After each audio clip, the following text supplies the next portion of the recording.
I think by this point he's kind of wising up that he's getting cornered. They're begging him to talk about politics and to step in it, which hasn't been horribly wrong. And this is the point, is like I think a lot of the tone that people were getting from this article was largely being set up by the author of the article, by the journalist, by the guy who was conducting the interview. They alluded to the F Trump thing.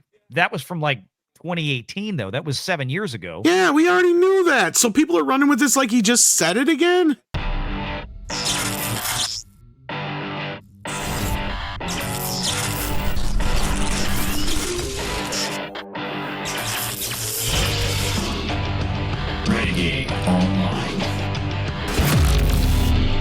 Read this, the Times of London itself, the writer that's doing this article, he's bringing up a lot of these points himself. This is not Gunn saying this. This is the writer of this article in the Times of London. So yes, some fans will simply like the film for the huge fights, the sidekicks, the superdog, plus the humor so often missing from Superman films. The Superman is playful. He enjoys his job, yet the film is coming out, and here we go, during a summer of protests in the United States about President Trump's plans for and rhetoric about immigrants, which is jolting, given that Superman makes clear that he is a refugee from another place who came to the U.S. So you can already see now how this is being set up. Yeah, there's somebody longing for the summer of love and wishing that it was here again, but it's not. Yeah, and we'll talk about the obvious, ridiculous differences between how none of that comparison is anyway. I mean, anybody that thinks that this is a comparable situation needs to have their heads checked. And before you say, quote, Superman has gone woke, this is all in Superman's lengthy history. Oh, he's always been woke. Oh, okay. Superman was written by men from immigrant families. And the United Nations High Commissioner for Refugees once released a book in Italy titled Superman Was a Refugee Too. I heard he was Mexican. Less than 10 years ago, DC Comics backed World Refugee Day. The Man of Steel story is the ultimate example of a refugee who makes his new home better. In the edition of Action Comics 987, Superman saves a group of undocumented workers from a violent racist. Now, let me tell you something. I don't know exactly when 987 was released, but I do remember when Superman 500 came out, because that was the one where Superman came back, right? He was dead. We had the black bag edition. Then we had Superman 500 was the white bag edition. He came back after being killed by Doomsday. You racist. That was in That was in 1996, 97, something like this. That was almost 1,000 issues ago. So I promise you this Superman 987 was something that's been written in the last couple of 2 years. Doesn't really matter. You know that they'll ignore the main things. Like, this is the thing. This is all editorializing. Yeah. So we got to take that into consideration, because I see some people are thinking, no, this is not James Gunn's words. This is the person who wrote the article. No, that's you know what else they won't write? That Superman was basically inspired by Hercules and Moses. Yeah. So there's a lot of things that are missing here. Because guess what? It is the story of Moses. Yep. He's Space Moses. This is where we're going back to Gunn's actual quotes, to be clear. I mean, Superman is the story of America, James Gunn says. An immigrant that came from other places and populated the country. But for me, it's mostly a story that says basic human kindness is a value and is something that we have lost. I, the writer of this article, ask if he has considered how differently the film might play in, say, a blue state like New York, a.k.a. Metropolis, and Kansas. Wait a minute. New York is Gotham. They've got it reversed. Kansas, where Kent grew up. He says, I ask if he has considered how differently the film might play in a blue state like New York, like Metropolis, or Kansas, a red state. I'm adding those words in there, but that's what he means, where Kent grew up. James Gunn's answer is yes, it plays differently, he admits. But It's about human kindness, and obviously there will be jerks out there who are just not kind and will take it as offensive just because it's about kindness, but screw them.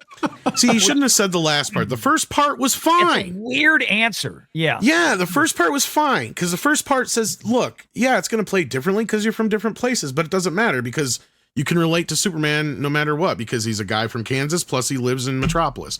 That's all he had to say is something like that, right? But again, this interviewer keeps trying to make it political. James Gunn has an out, and then he goes and says the last thing like an idiot.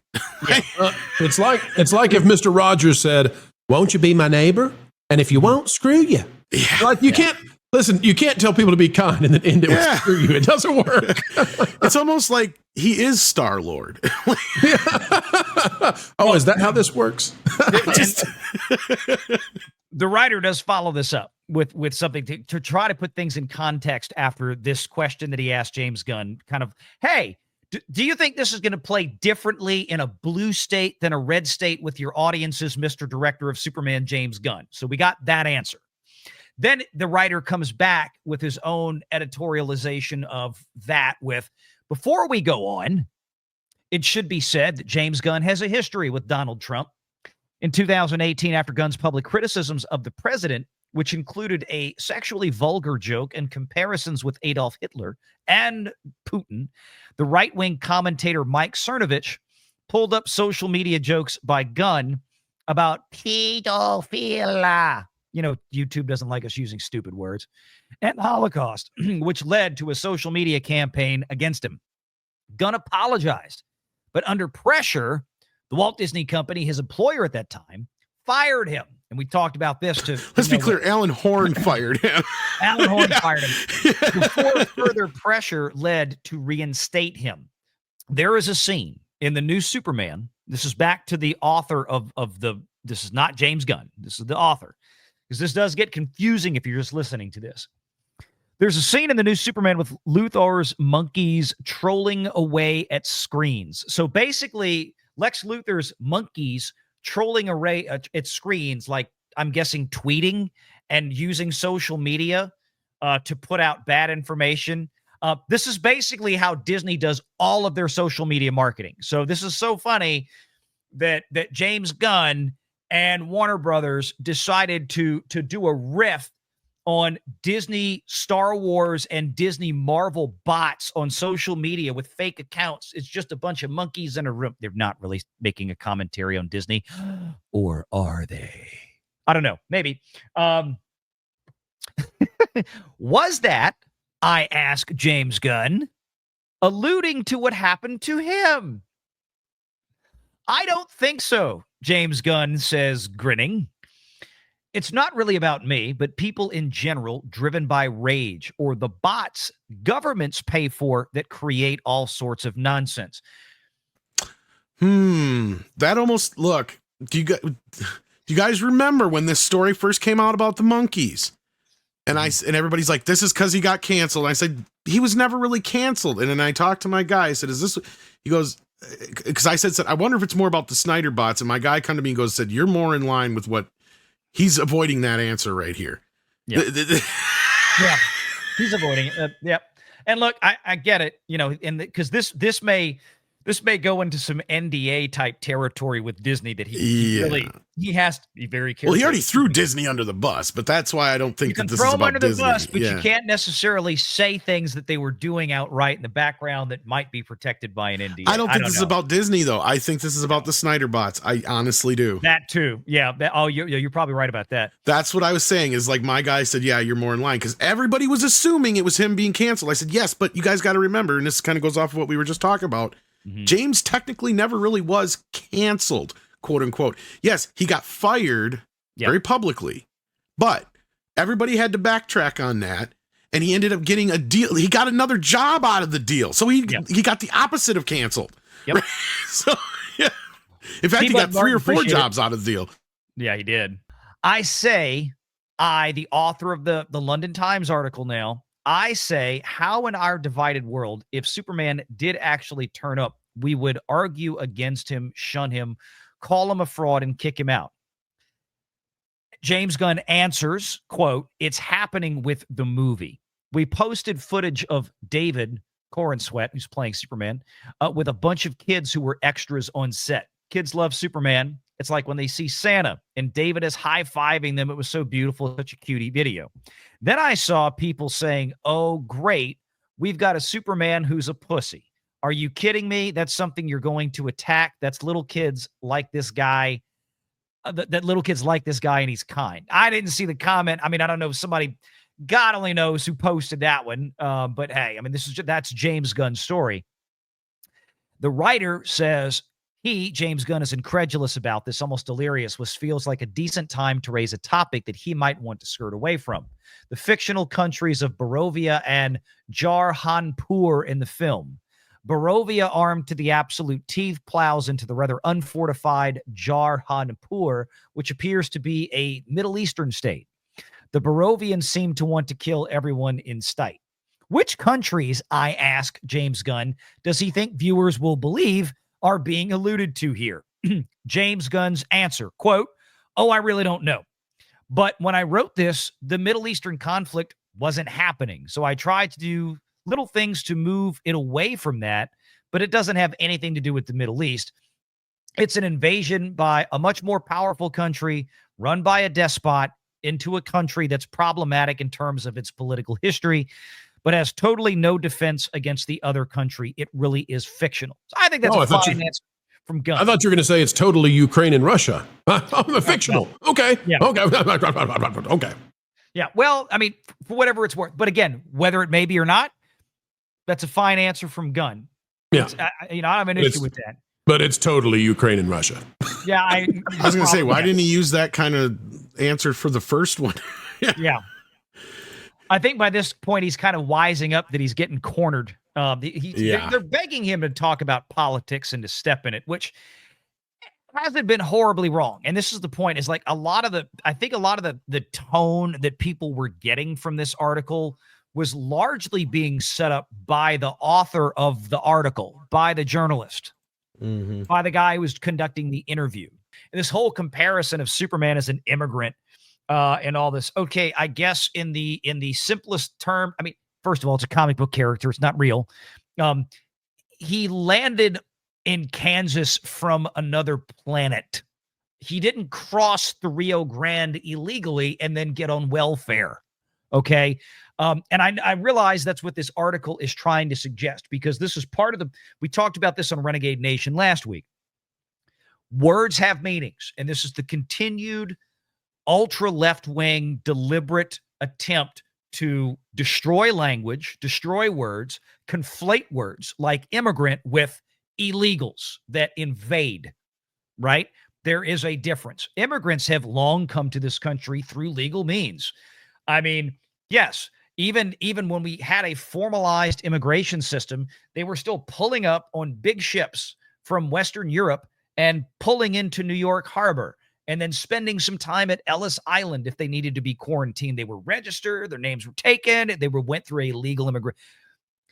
Again, the whole setup in this article from the author, not James Gunn, is that all the stuff that's going on in America right now with the protests, everybody hates Donald Trump, right? This is a British liberals' perception of America right now because of the crap news they get fed. That everybody hates Donald Trump. Donald Trump hates immigrants. Red states hate immigrants. None of that is true, of course. The problem is the illegal side of things. So again, that whole thing, how this article started and how it continued, was to try to conflate the language. And then again, so far, a lot of this is on the writer of this article. I mean, you go back to Gunn's own words up here when he talks about this. He says, yeah, I mean, you asked me a question, is it going to play differently in a red state versus a blue state? Well, where was the F Trump comment at? They alluded to the F Trump thing. That was from like 2018, though. That was 7 years ago. Yeah, we already knew that. So people are running with this like he just said it again. I don't think there was I don't know if there was another thing out That's what there. I was saying. Like, there was people saying he said it again. I'm like, yeah, we already knew he hated Trump. Yeah. So what the hell? Yeah, and I think, honestly, I mean, I don't know if James Gunn, even though he might feel it, I mean, Zaslav is I'm not saying he's best buddies with Trump. I don't think he is. No, but he's conservative. He's well-known conservative. Yeah. But he's more Well, conservative. But he's also the guy that's probably going to tell somebody like James Gunn, look, keep your political opinions to yourself. A lot of these especially when answers you're out are with- kind of that way. Sorry. And that's what I'm saying is that this is like, look, keep your political opinions to yourself, especially when you're running out with my money on these movies, Warner Brothers money on these things. My ass, David Zaslav, is on the line. This is the first I'm hearing most of these. I've been just hearing all the reiterations of it. I'm like listening to this going, where's the fire? Like, I don't get it. I mean, that's the end of the interview right there. This is probably the most damning thing. I'll leave it here. It's definitely the most unusual thing, talking about the 10 minutes of Lois and Clark talking about geopolitics. They disagree with each other, but they're willing to discuss and learn things. I really hope the scene isn't that goddamn long. I hope it's not either, but I'm guessing that's the interview scene right there. It probably is, but I mean, 10 minutes? Yeah, I know. But look, here's the thing. Yes, it's about politics, says James Gunn. But also a quote from James Gunn, on another level, it's about morality. Do you never kill no matter what, which is what Superman believes, or do you have some balance as Lois believes? It's about the relationship. If anything, Lois sounds more based. Because look, everybody else, Variety and all these other articles that were out there were pulled from this interview from the Times of London. That's why I got to this article. I'm like, no. Let me go right to the horse's mouth. Let's go to the original interview itself. Because again, most of the stuff that's in this article that's about protests and Trump and all this kind of stuff, a lot of this is really being overwhelmingly steered and engineered by the interviewer. It's not question, answer, like we see, like a transcript. I'd rather see a transcript. But what we get is this long narrative with the interviewer's own editorializing of what was discussed and his thoughts on what's going on in America and his thoughts of what's going on with Trump and blah, blah, blah, blah, blah. He starts the article bringing up the issue of, immigrants and this and that, and who Superman is. I'll say that this guy, what is it, Jonathan Dean? Yeah, I mean, he has a history of this. He just did an article on Johnny Depp. It was a big deal. Lots of people read it. Started a bunch of stories about how Johnny Depp was the test case for Me Too. And in the middle of the article, this guy, throws in a whole bunch of stuff about Trump. I mean, he's got TDS. Yeah. If you're going to do an interview with him, you got to know that he's going to insert TDS into the article. It's what he is. We covered that article. We covered the Johnny Depp Me Too thing. I think last week or week before last. Just in the middle of the article, he starts talking about Trump in a cage and all this kind of stuff. And it's like, it has nothing to do with Johnny Depp or the story. It's just there to insert the Orange Man. Get the clicks. That's it. Make sure you're subscribed to Valiant Renegade and join us every Sunday at 6 p.m. Eastern for the live show.